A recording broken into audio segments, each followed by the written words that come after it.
Hello and welcome to the Varietal Show. My name is Rory and you're watching Varietal Literature's YouTube channel, a place where we, tonight, where we write along together. We're going to play a solo tabletop RPG. If you've never played those before, I'll sort of explain how it works roughly in a few minutes.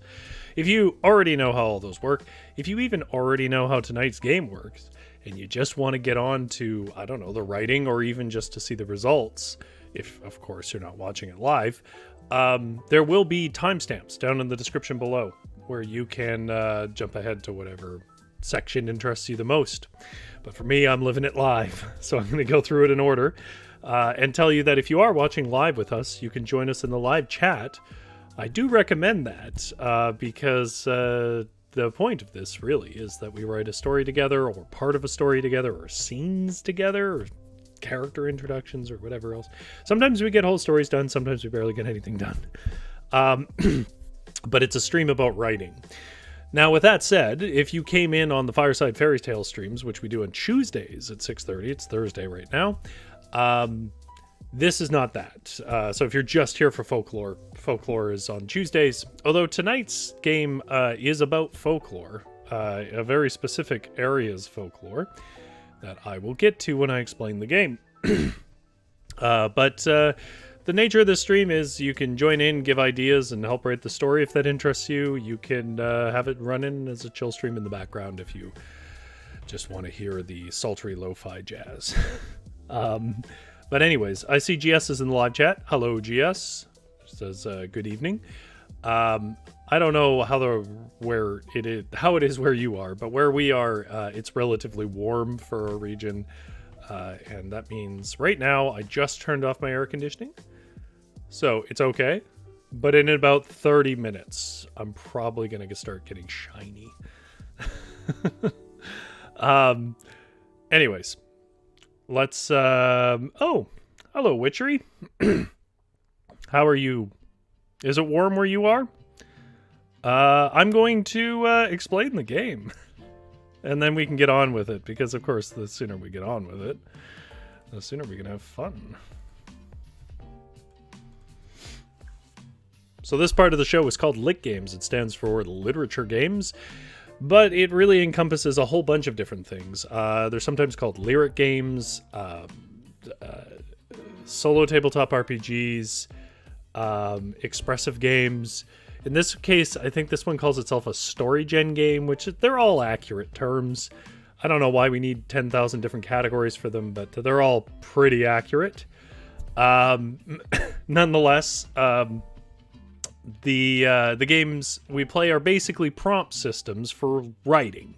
And what I'm going to do is I'm going to explain the system for about 5 or 6 minutes here. This isn't a very hard one to explain.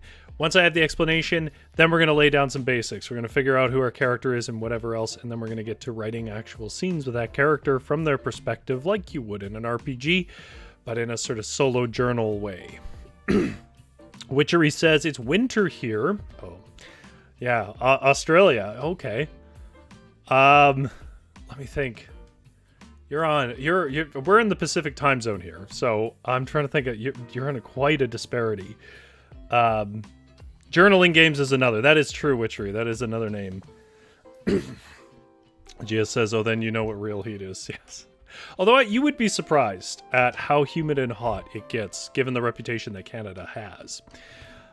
Anyways, let me do the job that I'm here to do. If you can even call it a job, it's not a job. It doesn't pay. And explain to you how this game works.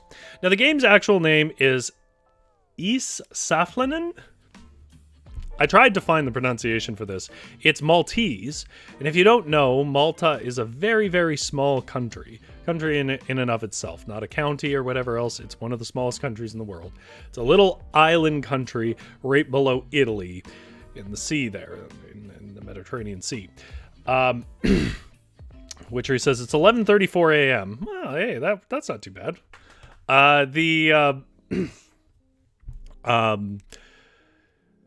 The problem, of course, is that because Malta's so small, it's very hard to find pronunciations of the Maltese language. I mean, I assume it has something in common with the Italian accent, which is an accent I can't do, and is highly regionalized anyways. But anyways, It's a Maltese, I'm going to read its summary here. It's a Maltese solo story generation tabletop RPG. Set in a world deep underground with ancient temples, giants, and sorcerers. And the question is, can you make your way back to the surface? Now, before I go into the mechanics of the game, I think actually the context on this game is pretty interesting and may give you some story ideas as we work through it. In the footnotes of the game has footnotes, which is a bit unusual. In the footnotes of the game, you can get this on itch.io, by the way, this game. When the stream isn't live anymore, I'll put a pinned comment with it. It's $2. It is a fun game, I think. I haven't actually really played it yet. But it has in its footnotes this story called Stranger Things: The Mystery of the Lost Children of Hell, Is-saflenin, Hypogeum. And what it is these are the tunnels. These are pictures of the tunnels. Apparently, the island of Malta is absolutely strung through with tunnels. Now, the extent to how much they're strung through with these tunnels is a matter of, a little bit of mythologizing. They say that they go as deep as the sea and under the sea, and they're old Roman tunnels and so on. And whether that's true or not, I mean, it hasn't really been proven. From what I read, which was very brief, it seems very much a legend. But in about the 30s or 40s, and this is what this article concerns, and this is what this game concerns, there was supposedly a group of about 30 school kids who went into one of these tunnels and then was never seen again. And that is a fairly, as far as legends go, that's a fairly realistic one. Like, if you're on an island covered in little caverns and hidden ruins, sooner or later you can probably reasonably expect that to happen. But the article's conceit is that it's largely mythology, and it's probably there to actually stop that from happening. It's probably a local legend there to discourage kids from going into the many hidden little tunnels, some of which are apparently quite vast, all over the Malta Islands. Now, Malta Island. Now, this game is about that, basically. It doesn't require us to be the school kids, and I think that would be too bleak. I don't want to be the school kids, but what it is about is sort of mixing these stories about these underground tunnels that are on Malta and what is supposedly down there, whether they're giants or magic or whatever else. And you have gotten yourself down there, and you need to get yourself out. So how does it work on a mechanics level? To play this game, you need... I don't even think I can hold them all at once. Oh, I can. You need 5 what are called D6s. If you're not a dork for these kinds of games like me, a D6 is just what you would probably a normal person would call a dice. It's a cube with 6 sides. 3 of them you use for rolling. I'll talk about that in a second. 2 of them you use to keep track of your successes and failures. This isn't too unusual, and I won't dwell on this, but let's say the metal one on the side here is our successes, and the more transparent and plastic one on the other side here is our failures. And the way it works is we need to get 3 successes before we hit 6 failures. So you're not going to be able to see it, unfortunately, which is probably going to rub some tension. But I'm going to track it there. Now, how do you succeed and fail? You roll 3d6, and you remove the lowest result. You add the other 2 dice together, and if, and it tells you right here, the result is exactly 10, we get to increase the value of our success dice. So in this case, it would go from a 1 to a 2. Again, our goal is to hit 3 on that. That means we get out of the cave. If the result is less than 10, then we add to our failure dice. And if that reaches 6, then we get lost in the caves forever and die down there. It's got a bleak tone to it a little bit, which is why I chose the art I did for it on the front of this stream. And if the result is greater than 10, nothing happens, but you choose an event from a list of observation events on page 9. And basically, you're sort of keeping score and whatever else, but on top of all of that, that's sort of how you win and lose. That's the scorekeeping.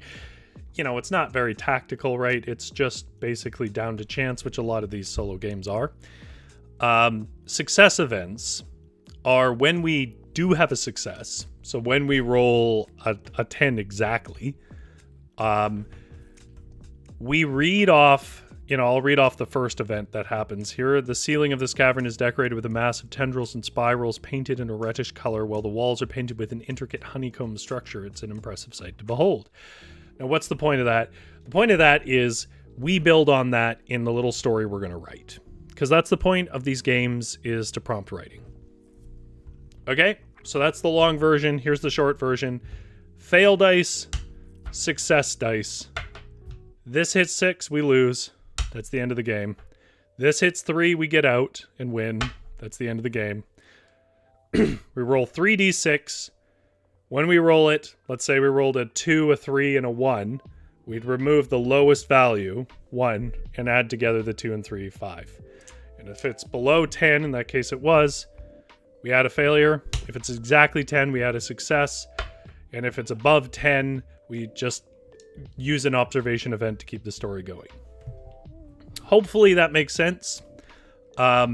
This creator actually on itch.io had another game that came with the package, the bundle that I'd gotten a lot of these games from, that I really wanted to play, but it requires you to be able to see the dice. Part of the mechanic is throwing dice at other dice, and I don't have the cameras to do that right now, unfortunately. But in other words, what I'm trying to say is I think this is a good creator on a mechanics level. Okay, now it's not actually super important that you out there in chat understand the mechanics, because most of these are just chance systems for prompting creativity. I'm going to drink from my can of undisclosed sugar-free a fizzy soda, because I don't endorse brands. That's distinct but undefined. And then we're gonna get into the story. I'm calling this one "Spelunking is Terrible." Actually, if you like Spelunking, don't feel too bad. I just didn't have a great time with it. I did go Spelunking. I went Spelunking pretty far down. I'll say a little more about that later. First question, as always, Witchery says, I feel like we're gonna die. I mean, the odds are stacked against us. By the way, if you're wondering, like, why do you have to roll 3 dice and remove 1 and stuff, it's all statistics. If you don't know, at the heart of every tabletop game is a massive amount of statistics. And in the actual notes of that game, they talk through how the statistics worked out for the different mechanics. And, well, there's a 60% chance we're going to lose. So you're right. Which is kind of what most games seem to aim for. Bad odds. Okay, so first, we need a name. If you feel so inclined to define it, a gender as well. But I need a name. Names, as you know, I'm a writer, and names can take 7 days to come up with, so I try not to do it myself. And any sort of, like, traits you want to add in, chat, and any sort of description, or in other words, sort of surface level stuff you want to note, let me know.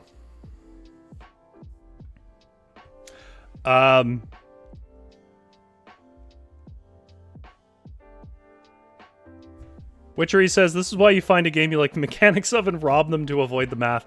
Yes, absolutely. I mean, I would argue that that's a lot of, like, I DM a couple of systems, but I would argue that's a lot of the appeal of 5e, D&D 5e, is that, like, because it's so loose on its mechanics, you can just kind of steal them.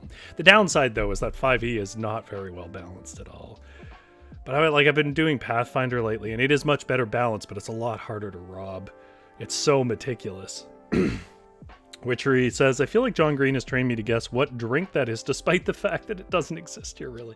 Well, if you're actually curious, I'll just tell you. It's just Diet Pepsi. I just make a joke of never showing the brand, because very often, like, when you see media, they put the brand front and center. So. I'm pretty sure you have that in Australia. It's not like Iron Brew or something, which we don't have here. That's a Scottish drink.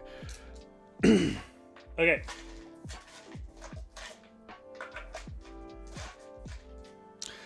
While I see if people have suggestions for names, traits, or descriptions, you don't have to if you don't want to. I'll put in whatever if people care.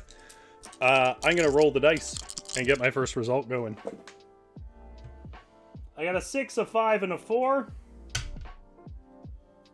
The 4 gets tossed away because it is the lowest value. 6 and 5 makes 11.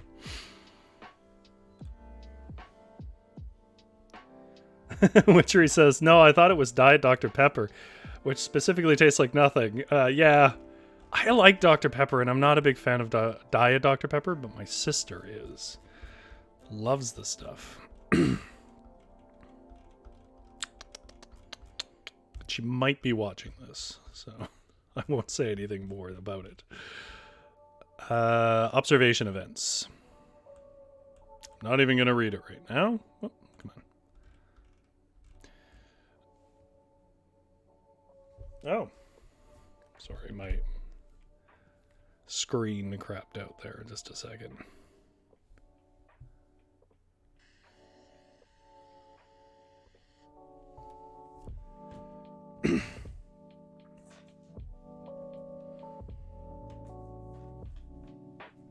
I think you can just pick events, but there are 10 you can pick from, so I'm going to roll a d10. That's a 6, because I have an enormous amount of dice.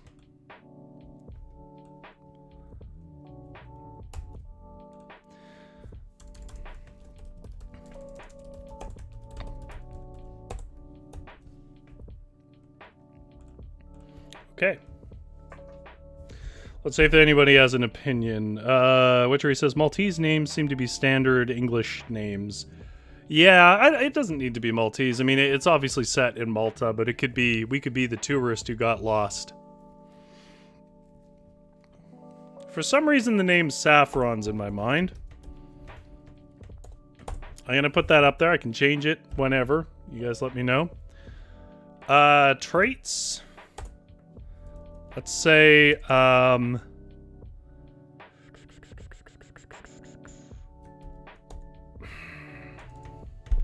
what's a compelling character trait?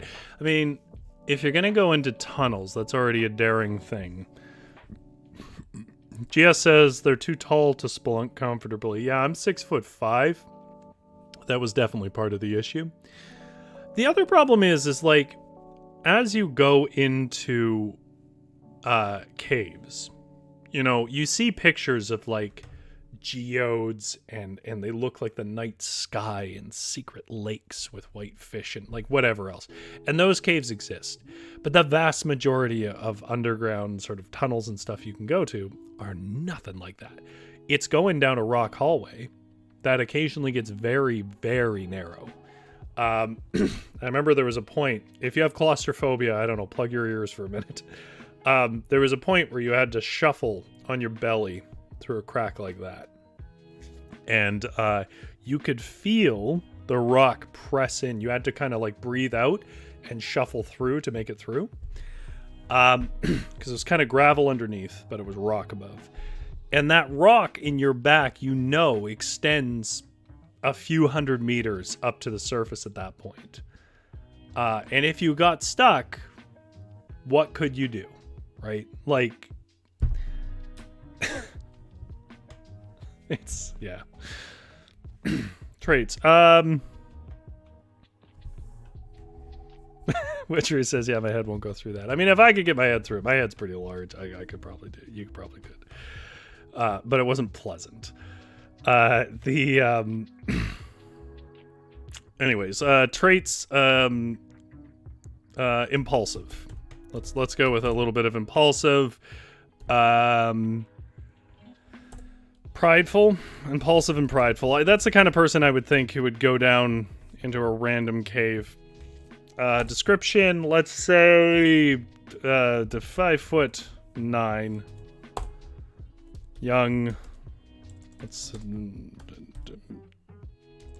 early 20s, woman,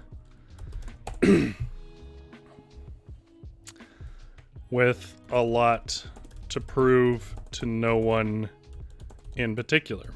Now, one thing I will say is, like, when you start writing, you start to plant these seeds and then some of them don't grow. So, like, if some of these things don't come to bear in our story, that's fine.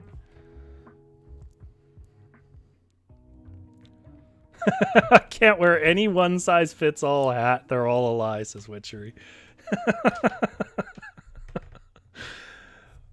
That's hilarious. Okay, so the first prompt I got, I rolled an 11. Was the last couple of tunnels you ventured through seem to have had a lot more moss and lichen growing on the walls and floor than the rest. Maybe there's water nearby. Now, here's the problem with prompts. They always, not fist prompts, first prompts. They always assume you've already gotten to the writing, I guess? I don't know. They're always the structure. So we have to do a brief intro on how we got down here. And, yeah, what the hell? Let's get writing. Do I want to do this first person? No. I don't think so. I think we'll do a limited third. Saffron was quick and was uniquely suited to dark tunnels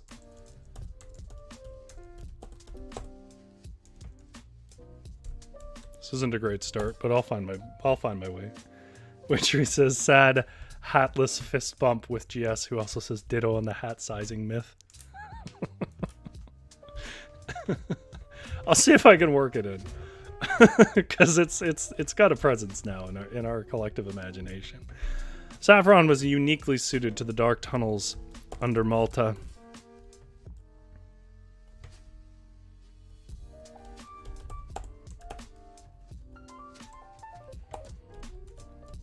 She wasn't really afraid of anything.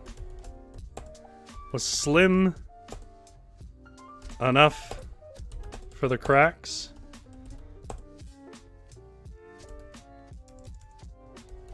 You have to wedge... Man, this sentence is too long. She wasn't really afraid of anything, least of all the dark. She wasn't... She was slim enough to squeeze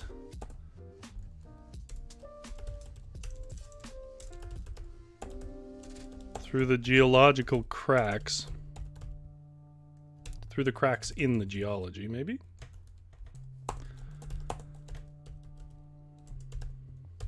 Also, it's fair play to play along in your own way if you want to write your own version of the story, if that's your preference, I will say. Some people do that. Drew, if he ever comes around, Drew is one of our oldest viewers, and he often just sort of writes his own thing and then shares it in the chat. She was slim enough to squeeze through the cracks in the geology and half broken old Roman stonework. She was dexterous and bold. A natural set of talents for a spelunker.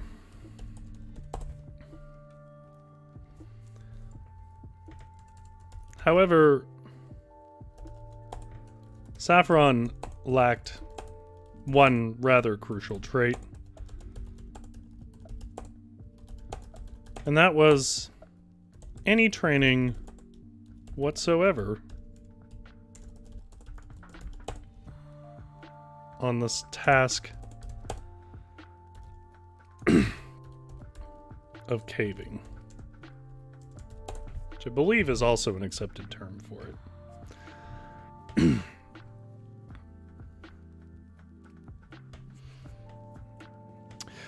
You know what I was just going to ask, and I realize it's very revealing of my Canadianness to call it this, but I don't know what other people call it. I was going to ask, do toques fit your head?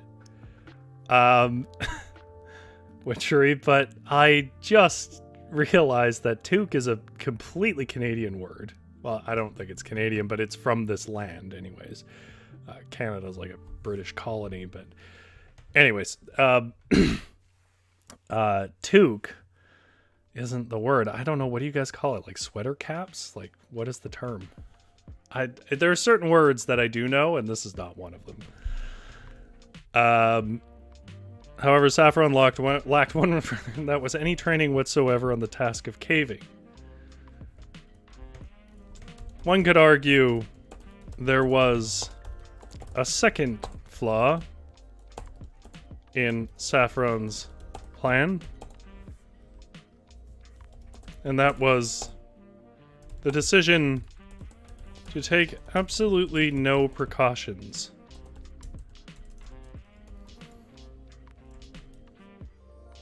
Beanies. Okay, I've heard them called beanies, yeah. We do have things here that we call beanies, but they're a little more specific, right? Toque is sort of, beanie would be a subcategory of, whatever. I'm boring myself. Witchery says, I know a lot of Canadians, Commonwealth siblings. Yeah, actually, we have a lot. In particular, I'm in Vancouver, and we're near Whistler. And Whistler is infamously, absolutely flooded with Australians. My landlords were Australians for a long time. I knew several Australians. They're all over the place here. Particularly here. I don't think it's all over Canada in general. Apparently you really like Whistler. Apparently that's a thing.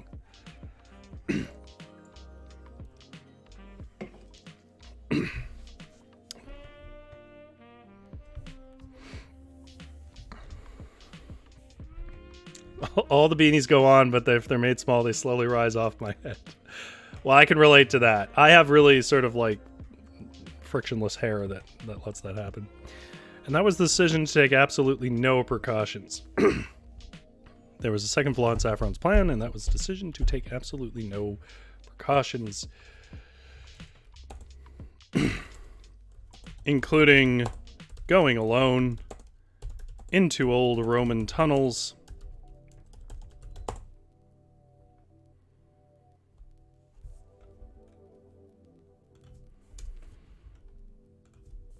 Well on vacation, without informing anyone of this change to your travel plans, to her travel plans.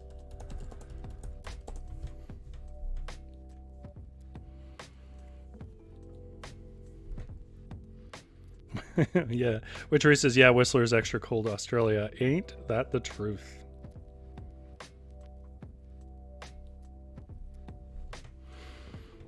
Well on vacation without informing anyone of this change of her travel plans. This confluence of arrogance and ignorance led to has left poor young Saffron in a crumple of cloth and bruised limbs. Somewhere down deep.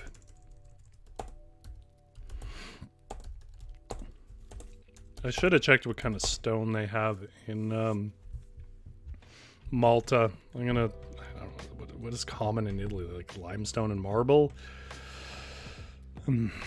It's all granite here. I'm gonna stick with granite till I know otherwise. And bruised limbs somewhere down deep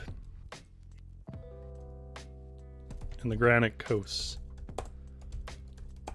of Malta.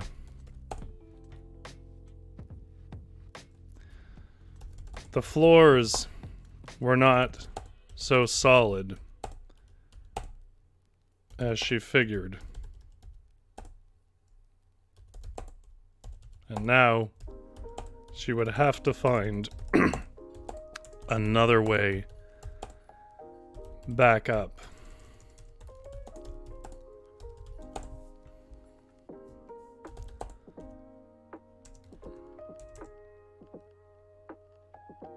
From the shallow,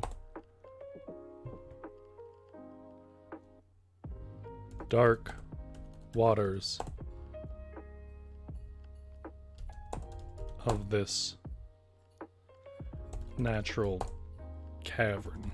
I don't know if that makes sense. Okay, now we can get to the prompt. GS says, our floor is not solid. Is that a thing? What I mean is, like, if you have a tunnel and something's eroding underneath it, it sort of collapsed and she fell through. But, like, I kind of want to get to the writing. We're like a half an hour in. I'm behind.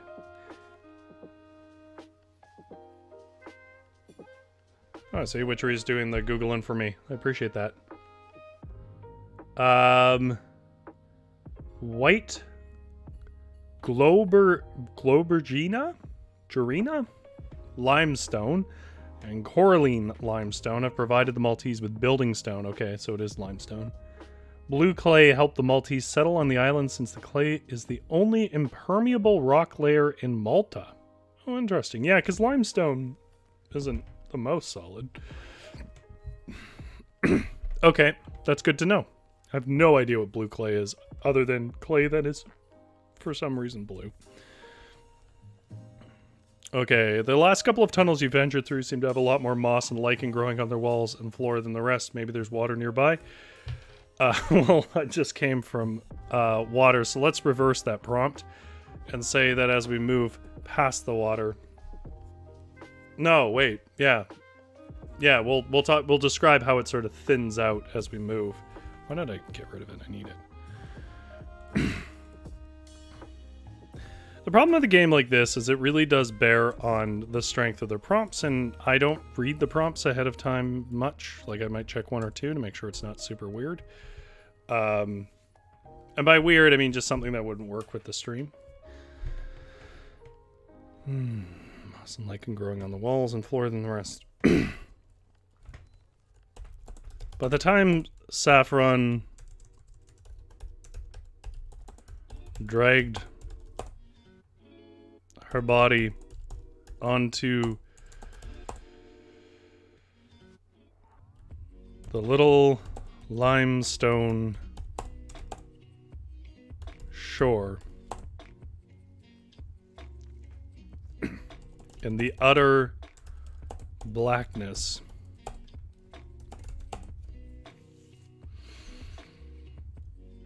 of that crumbling chamber. I do like the word chamber, but let's remind people we're underground.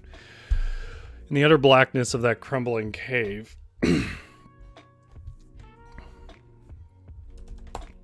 the smarting bruises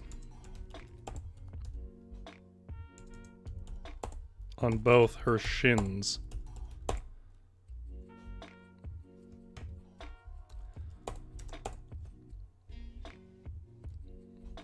were growing more precise and sharp in their pain. Saffron leaned against the walls,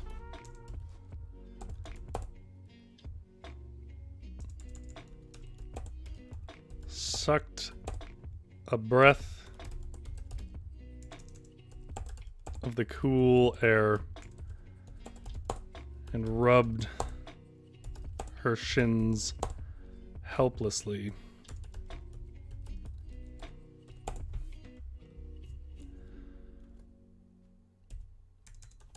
The only light she had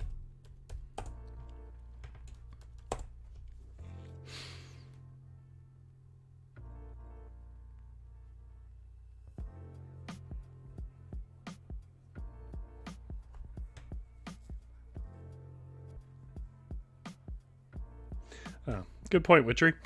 Witchery says the main stones seem to be white or beige, sandy colored.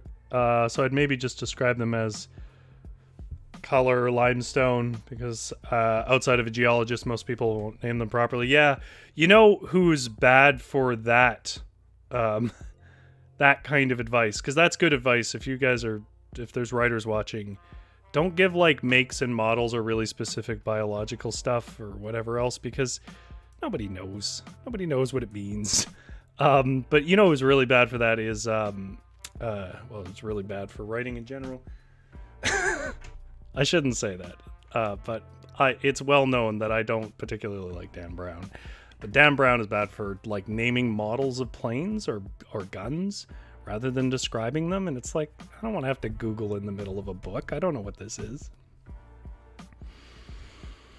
Okay, the only light she had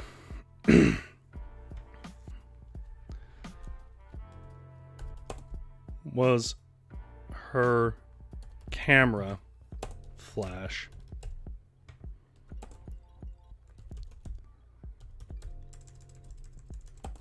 And the dim glow of its screen.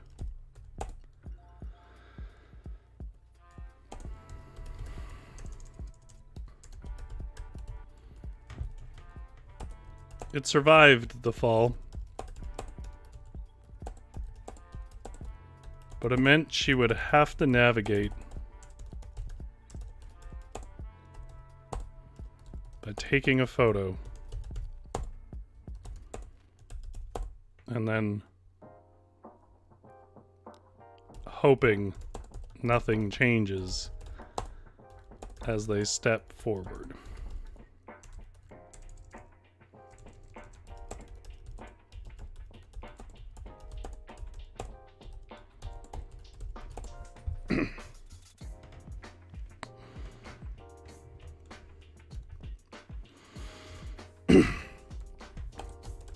The first picture, normally I'd take my time introducing some of these concepts, but obviously in this format, I'd say that like these streams are sort of first drafty, and first drafts are a little more like paste up and less connective tissue. The first picture Saffron took was of her shins. She wanted to know if there was bone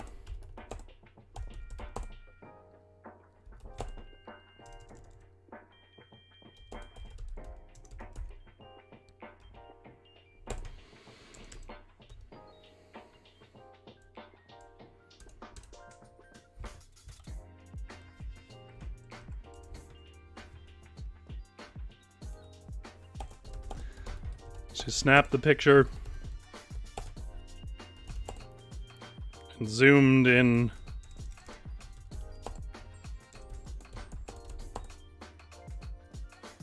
on the result. So far as she could tell, it was merely oozing gashes.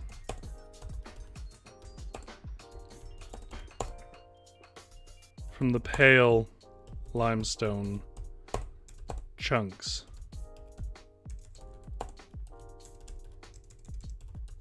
that cushioned her fall.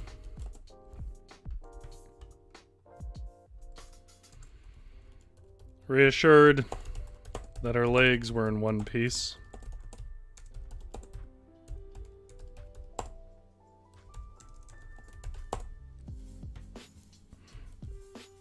she popped her flash against the echoing underground lake. The walls here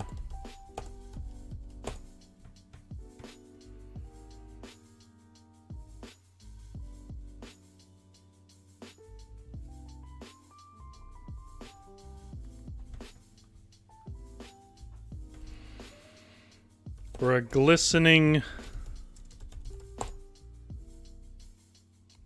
carpet of lichen, moss,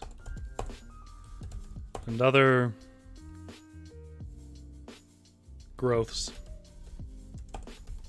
that Saffron always figured needed sun.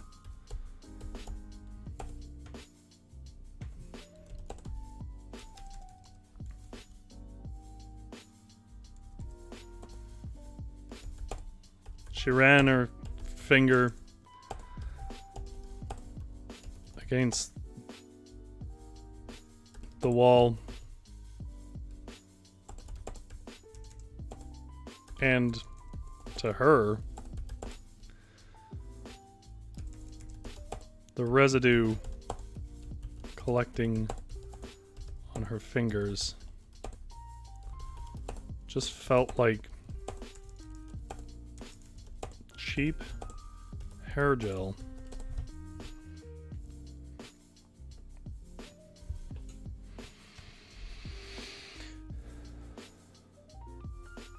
Oh, wow. Witcher is telling a story about two women who got lost in the Brazilian jungle who had to do this using their camera to take pictures as they moved through it, but apparently they did not make it. And it wasn't pretty. How bloody terrifying that must have been.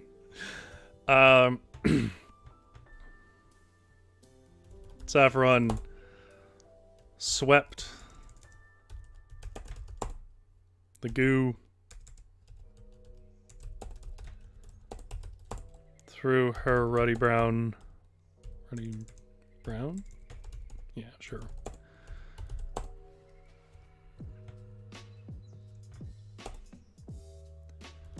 And whispered to herself, fashion.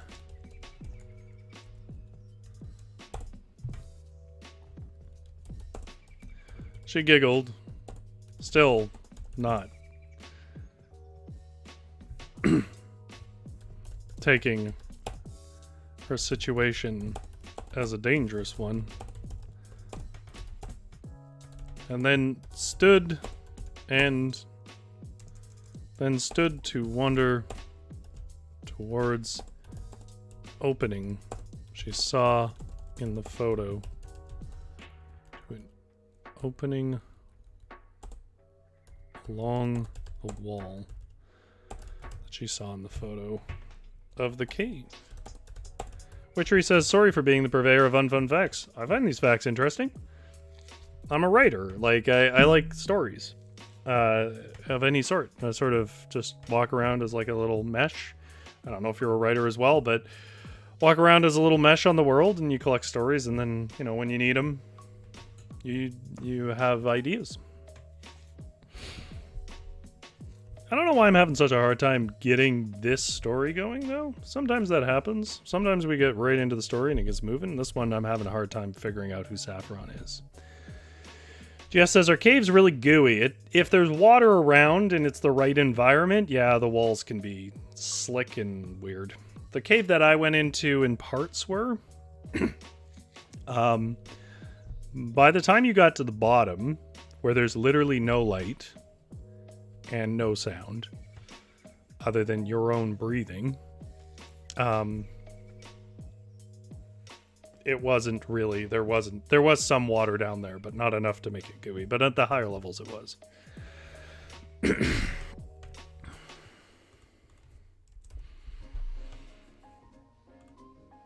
then stood to wander towards an opening along the wall that she had seen. This is such a cumbersome sentence. You can really feel me wanting to move on. In the photo, whatever. If you don't know what photo, you're not reading the story.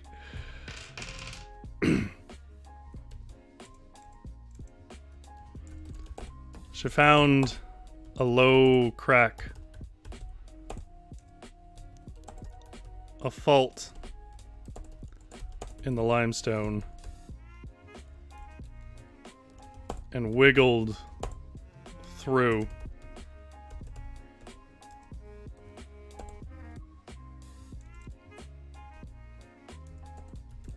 with some effort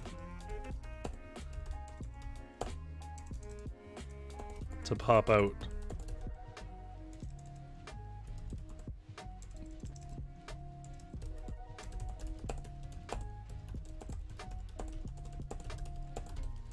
Okay. Witchery says I do write, but mostly collaborative, the kind of RPing that doesn't have mechanics. Oh, that's cool. Yeah, there is some pretty loose mechanical stuff that we sometimes do.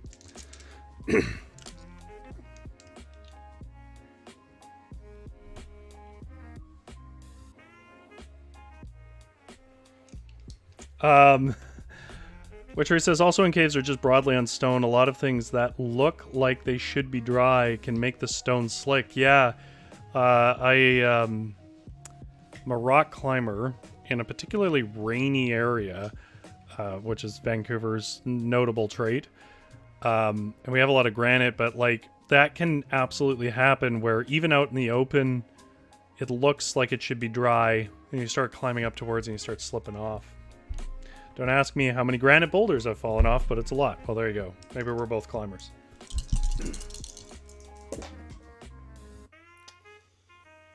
Okay, I got 2, 3, 3. So the 2 goes away, and the 3 and 3 means a 6, which means I need to add 1 fail point to my fail dice. And let's see what we get. Let's just take the first one. As you make your way down a tunnel, you notice that it seems to be getting, I'm assuming it means to be getting increasingly narrower and narrower. At one point, you start to struggle and realize you're well and truly stuck. Your chest is pounding in sheer pain. And one final push takes you across the gap into a small chamber. Your body is scratched and bruised, and your motivation is low, but you press on. Witchery says, not a climber, just a wild child who grew up around a village that had a lot of huge natural rocks. That sounds like a climber to me. Maybe not, like, official. But, I mean, that's all climbing really is. We slap some numbers on things, and we name some moves. We act like it's all official, but it's just a bunch of children, really. I guess I'll just sort of use this prose and fluff it up a bit.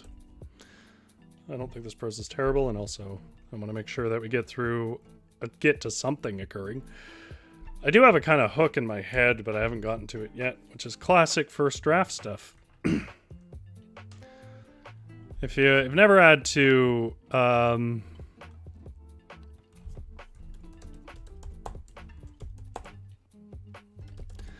if you've never had to like write a story in any kind of official capacity or whatever else, you might not realize this, but actually when you write stories, like the first page that you write when you're doing your first draft, at least, is usually just trash. It's you figuring out your own story.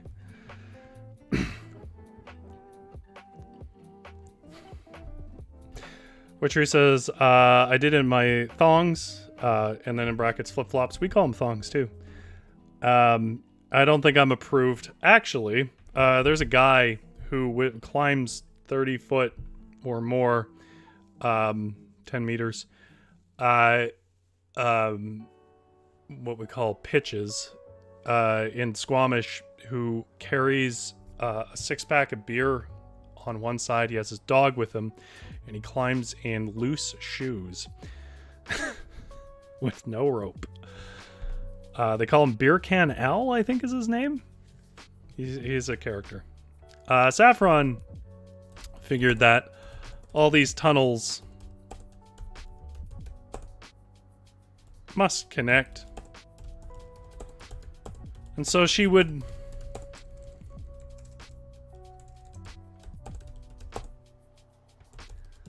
just keep one hand on a wall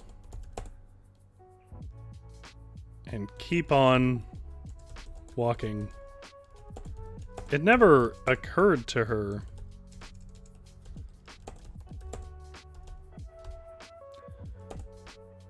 that this was a network of dead ends.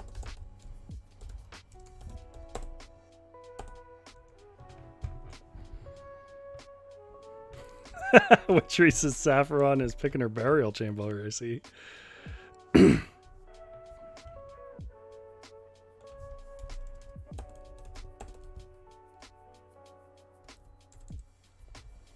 Or even that strange things may share the air down here.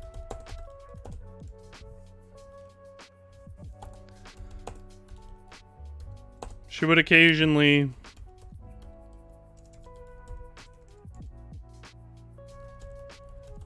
stop and snap a photo, which usually just showed a narrowing tunnel disappearing into a void beyond the reach of her flash, and keep wandering in the utter blackness and silence of deep caverns.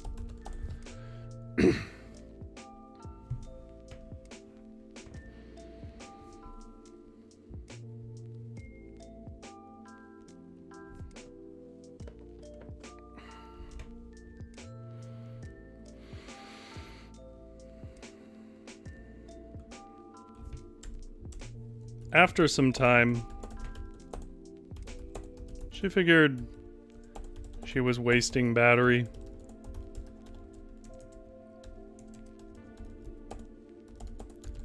And didn't take a photo at all for a long time. Her eyes turned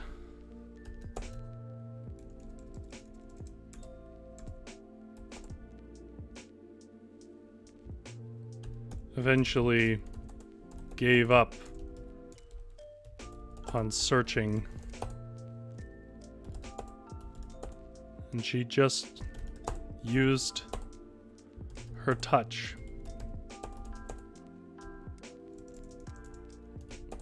to keep on the path.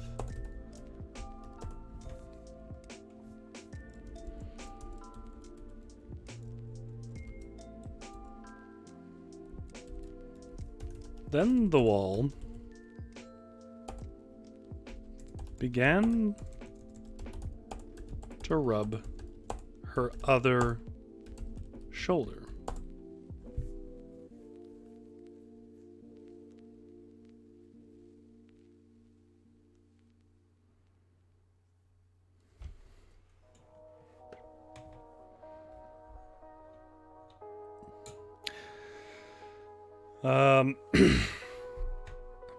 It startled her at first, because for about every 20 or so minutes,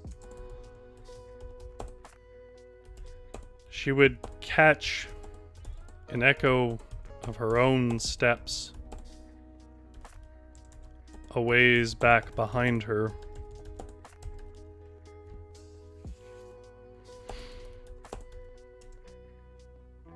That started... Let's make that a sentence. She thought something was touching her.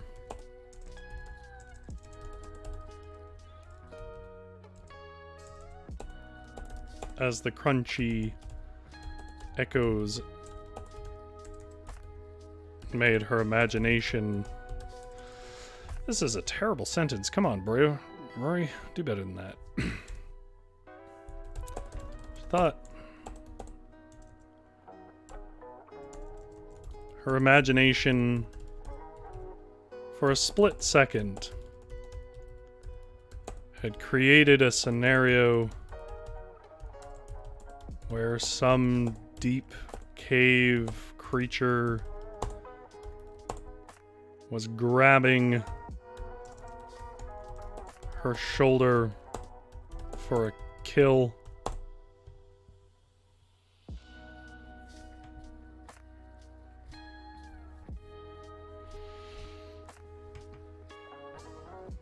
Witchery says if this is an actual digital camera, by the way, the flash will reduce the battery probably by half or more. I'm counting on it.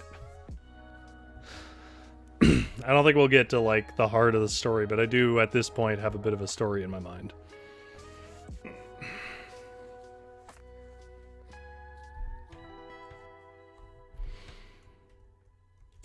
She yelped loudly,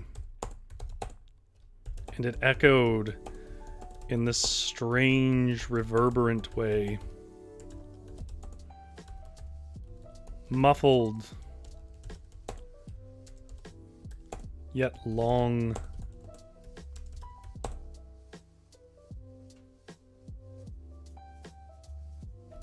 In its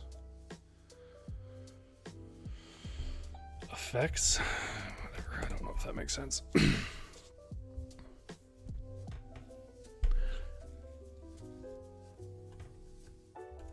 She scrambled for her camera and with her back pressed against the wall, took a picture. The screen Witchery says, I think I've upset the chat. It keeps rejecting my explanation of sound waves. Because it's just, this is such a small niche little thing, I just have to have like auto mods on, and YouTube has just the weirdest sense of what is and isn't good. I'll get spam of people being like, hot ladies at this address. Fine, that'll come through. But then like somebody giving me some legitimate link out, like a translator sending me a link for one of the folklore stories I read on Tuesday or something. It'll be like, no, we're on that. Links aren't to be trusted unless it comes with the words hot XXX or something.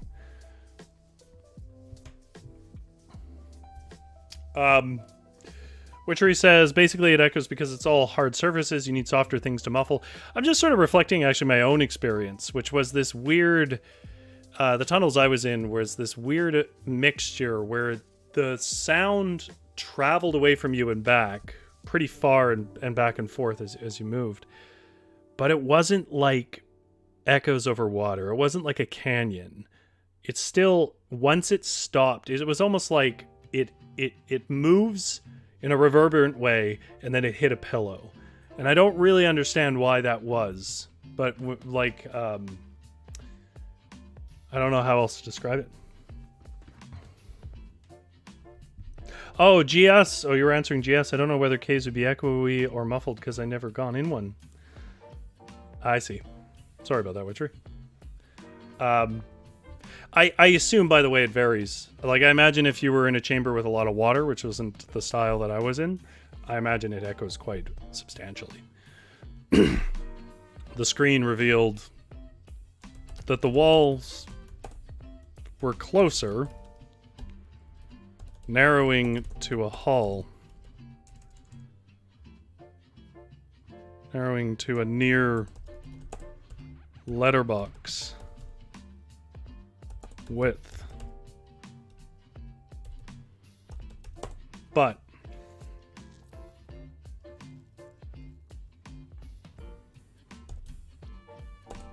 no creature was to be found.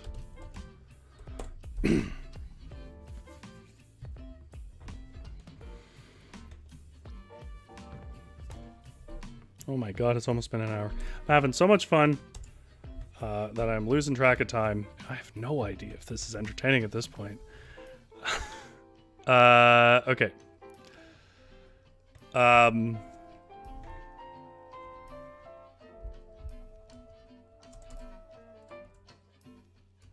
Saffron saw in the photo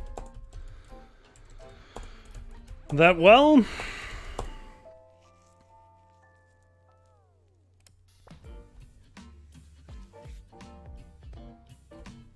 come on, brain.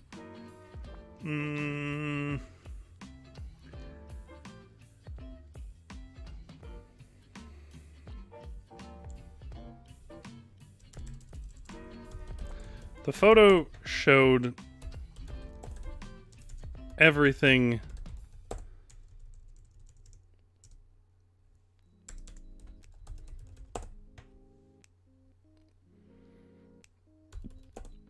every wall in the place was narrowing into a tight crevice ahead.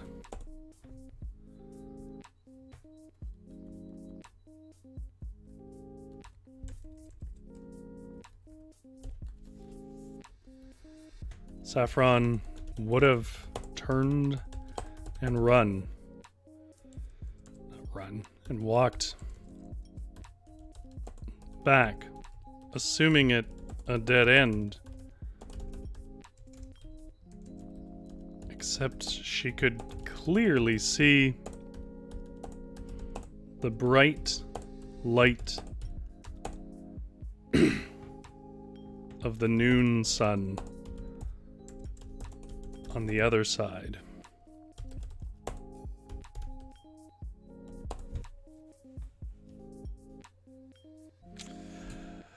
Witchery says, you're not overheating, I hope. Well, if I am, it's my own fault for being, for faffing about so much with the pros.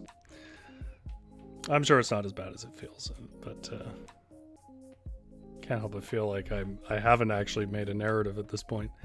Except she could clearly see the bright light of the noon sun on the other side.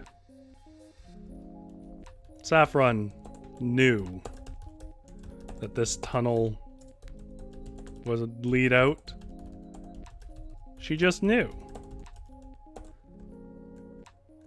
Like most things in her life,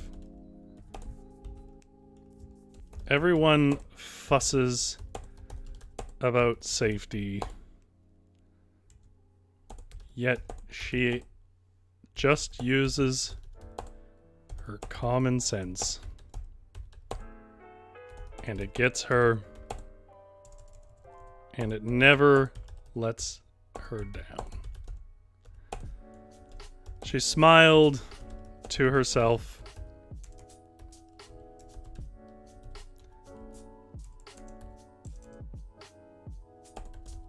and started to wiggle into the crevice. She had expected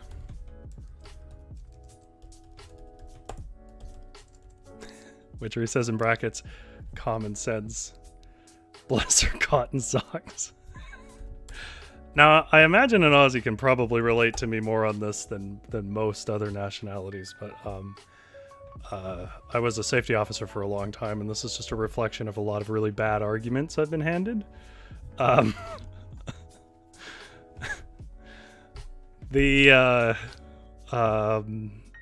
mentioned that, by the way, if you don't know, because I found out that a lot of Aussies don't know this, Australia is considered to have like the best industrial safety in the world.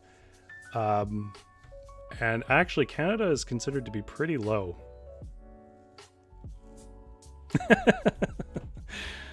They're talking about how silly Saffron's being. She had expected to be able to see the crack of daylight once she crawled into the crevice. Crawled is probably an important word here. Into the opening. But it was still obscured to her eyes. Witchery says, yeah, we like her rules, weirdly. You know what I honestly think it is? I know this is sort of reductive, I mean, there's a bunch of sort of political and cultural reasons why that occurs. I won't want to say that, but I think at least part of it is from a young age, you have real hazards in your life, which is not true of a lot of places, you know, whether it's wildlife or the heat or whatever else, or even like roads you go along that if you don't have a plan and your car breaks down, like nobody can get to you, depending on what part of Australia you're in. And I think that the knowledge of how tough the world can be on you and how important preparation is to dealing with that is really important to people. But it was still obscure to her eyes. She dug her hands into the stone and gravel.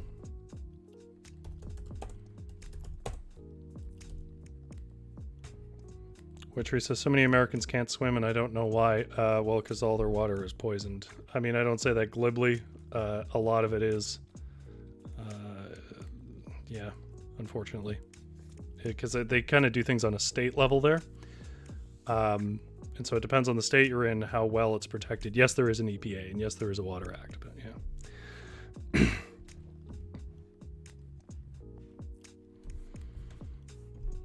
She dug her hands into the stone and gravel, then pulled,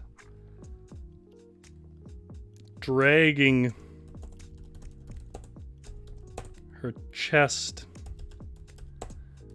and feeling the stone pinch at her spine and breastbone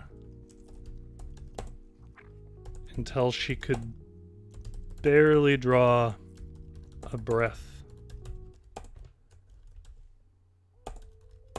Aura says deadly things in it. We still know how to swim. I've never not known how to swim. I was taken as a baby to baby swimming. And so by the time my memories kick in, which is for most people around 2 years old, I already knew how to swim. And as a result, I absolutely am the worst person to deal with a person who doesn't know how to swim, because I actually have no idea how people don't know how to swim, because I've never not known how to swim. Which sounds exaggeration, but it is the truth. I literally have never not known how to swim. The stone pinch at her spine and breastbone until she could barely draw a breath. She was compressed between the earths, between layers of the earth's crust. And it was then, as she drew half and quarter breaths and inched across the unworn ridges of limestone, that she heard the echo of steps again behind her.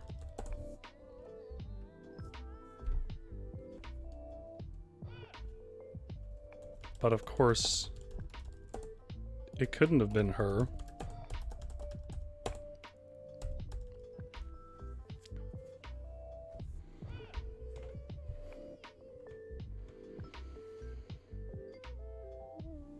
The other thing that I know about Australia, which is the only other real connection I have, I guess, is I'm a part of like Nerf modding, and it has a big following in Australia because you guys have a lot of rules about like airsoft and stuff like that, in the sense that you don't allow it.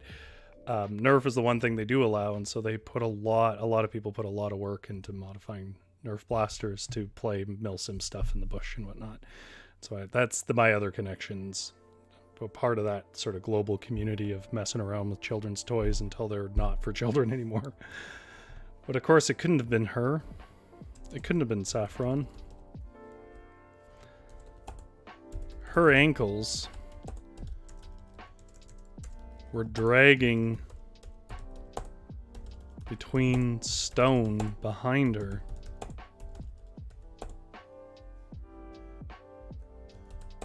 She tried to draw breath and call, hello?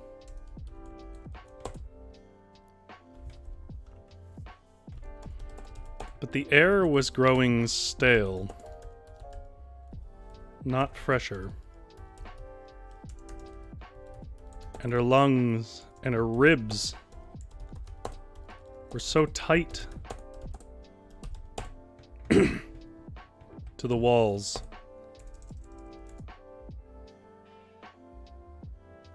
to the stone around her that she couldn't draw breath enough to shout.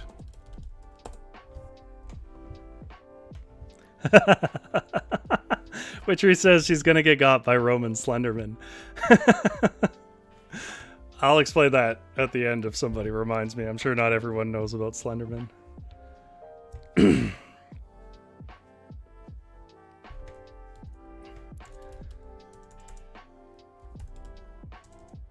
The weak wheeze she did make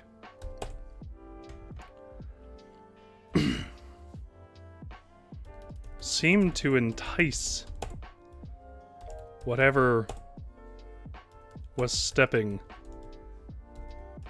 for the footfalls turned to a rumbling, echoing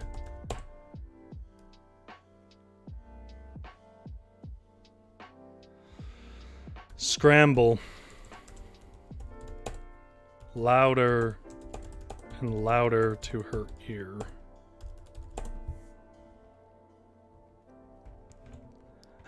Witchery says, real talk though, this RPG is a nightmare scenario.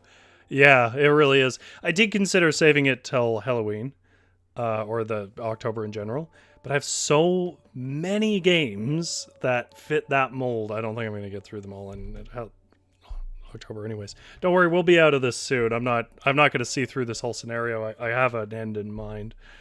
I do apologize for people who are used to me taking an hour. If you're lurking out there, feel free to watch the VOD and jump ahead if you feel like I'm taking too long.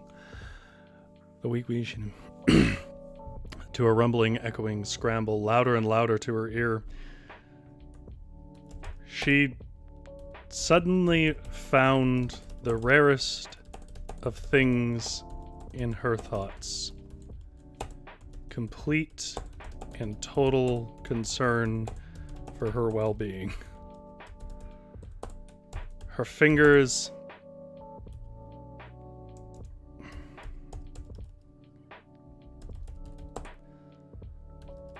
her fingernails were folding and chipping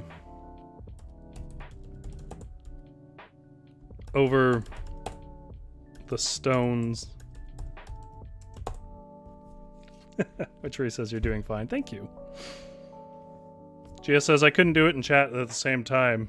Well, there's lots of things I can't do, so. Her fingernails were folding and chipping over the stones, winning her seconds of purchase that made for millimeters of movement.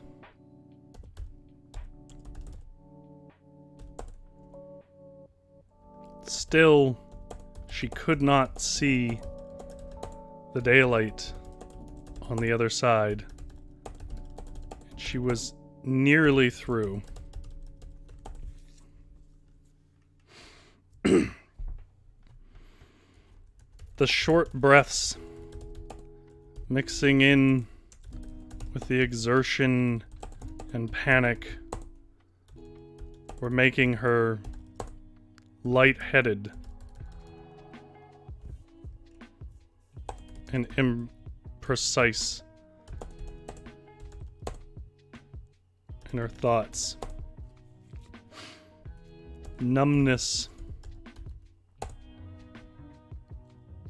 moved. Numbness began to grow in her toes and fingers. Perhaps it was the stress, or perhaps it was that staler and staler air. And then she felt it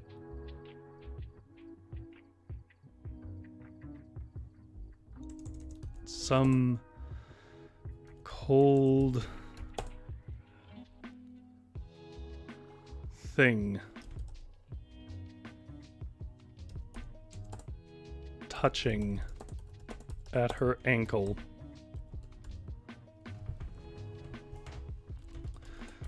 Which was locked in a divot of stone. In the stone? No, it's too many own. Which was trapped against. I know what the climbing term is for this, but nobody knows it.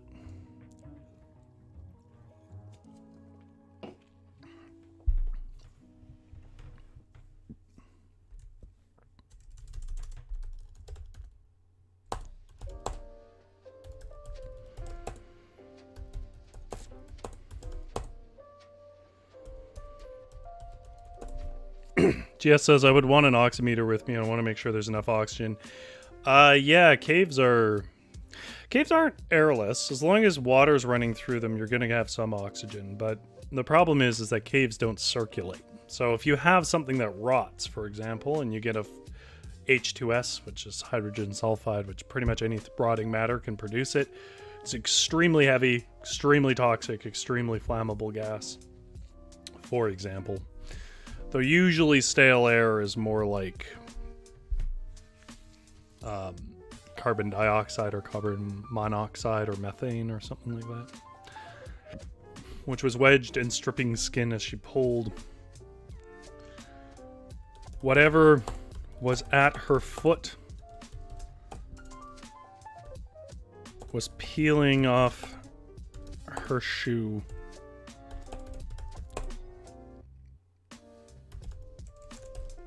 Her body finally inched out the other side into the chamber.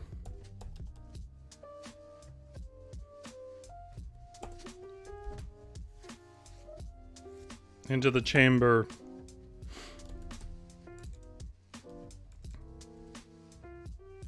Out the other side. Enough chambers.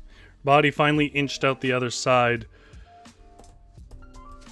But this thing had a grip on her foot. Witchery says, this is peak. Thanks, I hate it.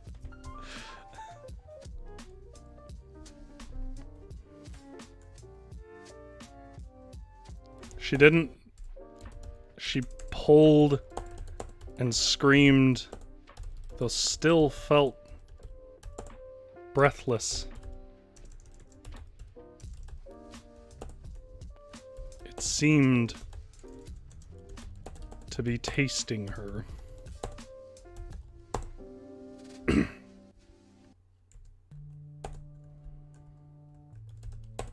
She snapped another photo into the chamber. She had seen the daylight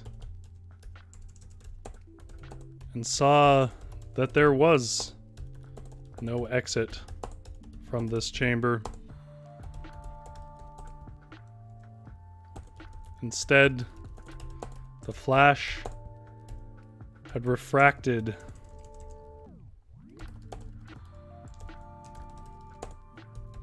off some salt crystals that lined the walls.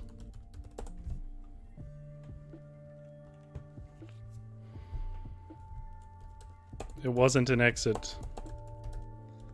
There wasn't even really much air here.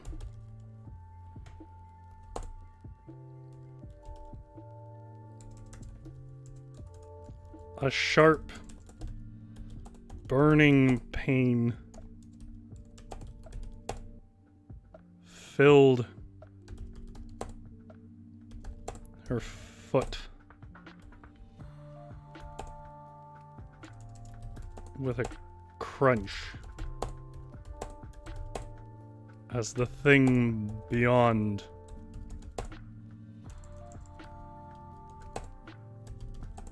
took a toe. This gave her enough adrenaline to draw her foot, to drag her foot free and into that tiny, airless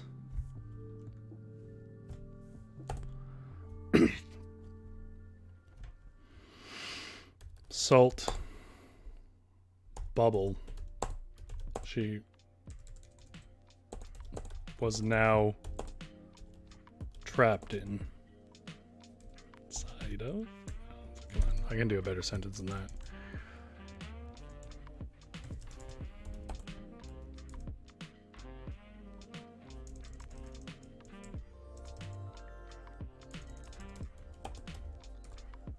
Her whole body was free of the crevice. She was trapped. This small bubble, salt crystals, and stale air had only one exit. The crevice she just left, that now echoed with the steps of some pacing, hairless creature. And that's where I'll end it. Which means, if you've never been here before, I go back and I read the whole thing through, see what we came up with.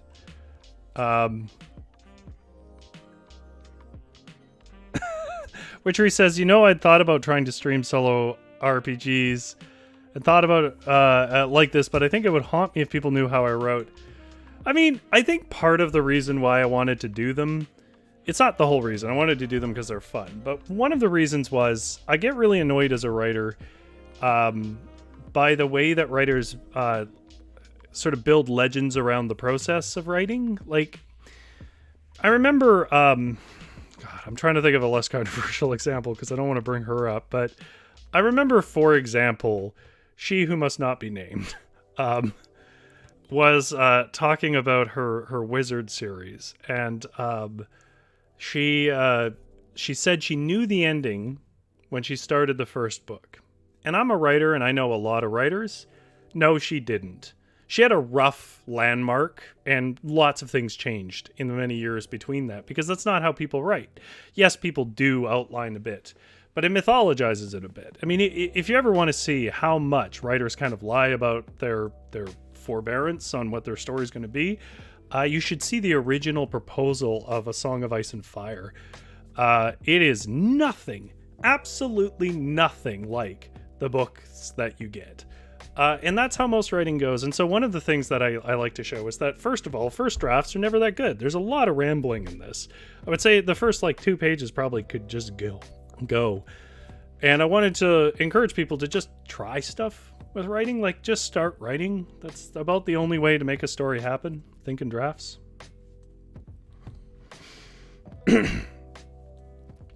Okay. This is called Spelunking is Terrible, actually. I think I've earned that now. Okay. If you're coming to this part of the stream, which is later than normal, it's because you want to hear the story that we came up with. And it is called Spelunking is Terrible. This one was called Spelunking is Terrible, actually. It's a playthrough of a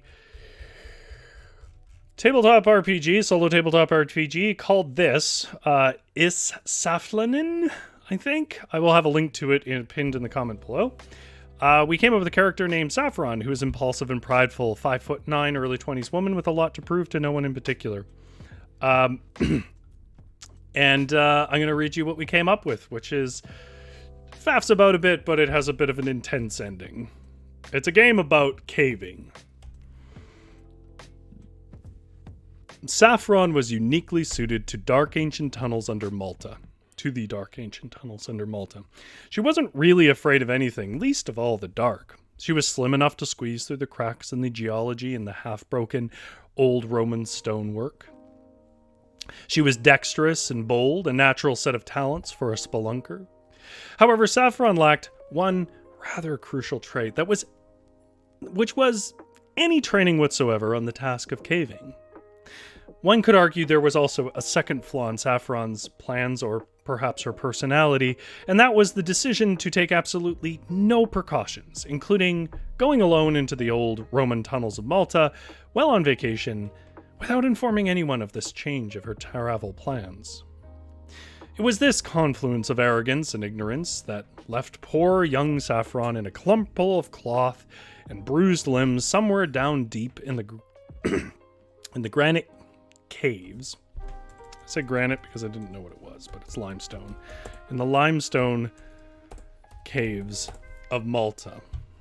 The floors of the tunnels she had been wandering through proved to be not so solid, and the one undercut and underworn one had given out underneath her feet and dropped her into a pitch-black, shallow, dark, underground lake in a natural cavern.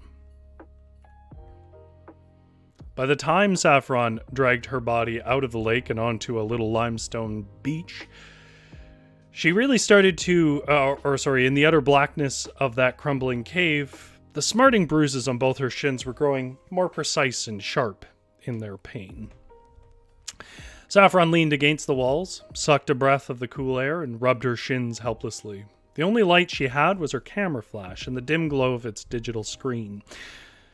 The camera had survived the fall, but it did mean she would have to navigate by taking a photo and then hoping nothing changes as she moved forward into the inky black of the lightless caverns and caves under Malta.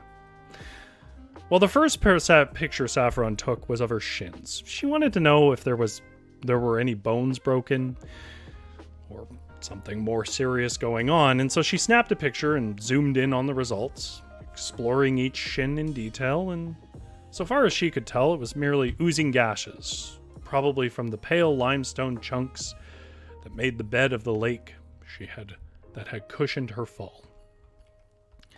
Reassured now that her legs were in one piece, she popped her flash against the echoing underground lake and its large cavernous walls.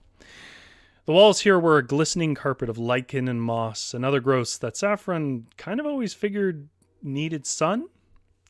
Saffron wasn't very good at school. She ran her finger against the wall closest to her, and to her, the residue it collected just felt like cheap hair gel. So Saffron swept the goo through her ruddy brown hair and whispered to herself, "Fashion." She giggled, still not taking her situation as a dangerous one, and then stood to wander towards an opening along the wall that she'd seen in the photo that she'd just taken.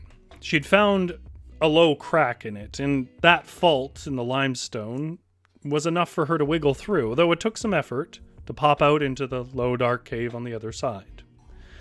Saffron figured that all these tunnels must connect, so she would just keep one hand on a wall and keep on walking. It never really occurred to her this might be a network of dead ends, or even that strange things may share the air down here. She would occasionally stop, snap a photo, which usually just showed a tunnel disappearing into a void beyond the reach of her flash, and kept wandering on into the utter blackness and silence of the deep caverns. After some time, she figured she was wasting battery and didn't take a photo at all for a long time.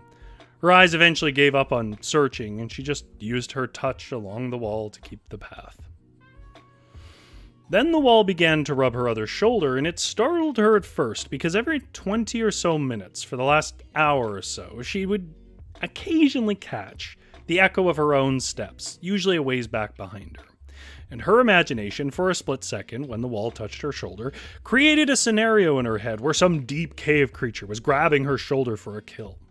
She yelped loudly, and it echoed in this strange, reverberant way, kind of muffled yet long in its effects. She scrambled for her camera and with her back pressed against the wall, took a picture, the screen revealing that the walls were just getting closer to her, narrowing to near letterbox width ahead, but that there was no creature beside her. No creature at all was to be found. The photo did show that every wall in the place, ceiling and floor and everything, was narrowing into a tight crevice ahead. Saffron would have turned and walked back, assuming it a dead end, except she could clearly see from the photo she took the bright light of a noon sun on the other side. Saffron knew that this tunnel would lead out. She just knew it. Everyone, like most things in her life, everyone fussed about safety around her, and yet she just used her common sense, and it never let her down. She smiled to herself and started to wiggle into the crevice. She had expected to be able to see the crack of daylight that she'd seen in the photo once she was into the opening of the crevice, but it was still obscured to her eyes. She dug her hands into the stone and gravel and then pulled, dragging her chest and feeling the stone pinch at her spine and breastbone until she could barely draw a breath. She was so compressed between the layers of the earth's crust. And it was then, as she drew half and quarter breaths and inched across the unworn ridges of limestone through the crevice, that she heard the echo of steps again behind her. But of course it couldn't have been Saffron this time. Her ankles were dragging between the stone behind her. She tried to draw breath and call, "Hello?" But the air was growing stale, not fresher, and her ribs were so tight to the stone around her that she couldn't draw a breath enough to really shout. The weak wheeze she did make seemed to entice whatever was stepping, for the footfalls to come closer. For the footfalls she could hear turned to a rumbling echo that grew louder and louder in her ear. This wasn't a great sentence. It was then that Saffron suddenly found the rarest of things in her own thoughts. So strange to her it was, it nearly threw her off. Which was a complete and total concern for her well-being, and a sudden sense that she might have made a mistake. Her fingernails were folding and chipping over the stones, and while they won her seconds of purchase that made for millimeters of movement, she was still quite a bit close to stuck. Still, she could not see the daylight on the other side, and she was nearly through. The short breaths mixing in with the exertion and panic were making her lightheaded and imprecise in her thoughts. Numbness began to grow in her toes and fingers, and perhaps it was the stress, or perhaps it was that the air was growing staler and staler. And it was then she felt some cold thing touching at her ankle, which was wedged and stripping skin as she pulled. Whatever was at her foot was peeling off her shoe. Her body finally inched out the other side, but this thing had a grip on her foot, and she pulled and screamed, and though still felt breathless, even though she was out of the crevice's embrace. It seemed that the thing on the other side, the thing that had her foot, was tasting her. She could feel some slimy, warm thing slide around her soul. She snapped another photo into the chamber she had just crawled into, the one that had revealed daylight from the other side to her camera and saw the horrible truth that there was no exit from this chamber. Instead, her flash had reflected off some salt crystals that had grown out and lined the walls.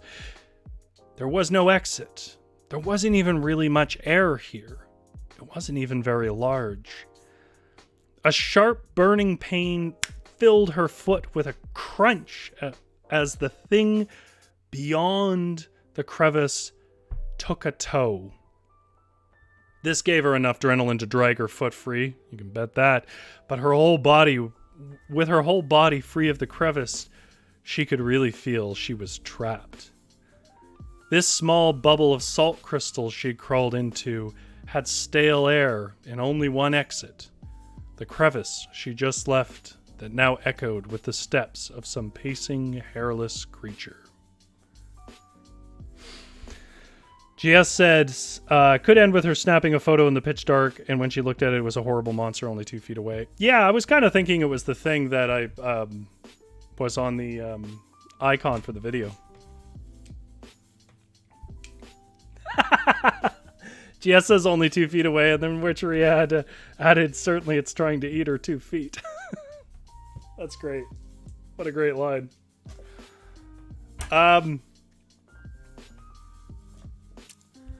There we go. As per usual, like we sort of use these things as a structure for telling a story. But, you know, you can play it however you want to play it. It's a $2 game. Although I will say, if you are interested in solo tabletop RPGs, whether it's Witchery or anybody else, what I will say is consider keeping an eye out for bundles, because itch.io does insane bundles where you get $500 worth of stuff for $20.